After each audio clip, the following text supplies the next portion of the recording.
I was just wondering, so it seems like when you use tensor networks for sort of more mundane types of systems, you always have both the bond degrees of freedom like you had, but then also physical indices, which represent your actual interaction with the system. And I noticed in your tensor networks, there's no, everything's just bond degrees of freedom. So I was wondering if you could elaborate on that, or... Yeah, so I glossed over that just for matters of time.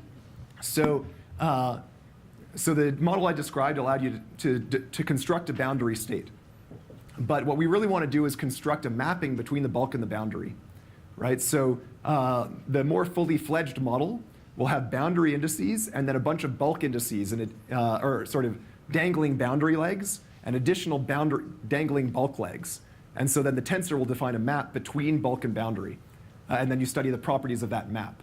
But all the properties of that map are functions of the state itself. That like if you interpret all those dangling indices as defining a quantum state, everything's a function of the state.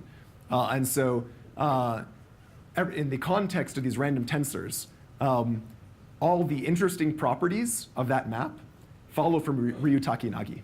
So I just emphasized Ryutakinagi, but you do have to think about how you're defining this map. Yeah. All right, we'll keep the remaining questions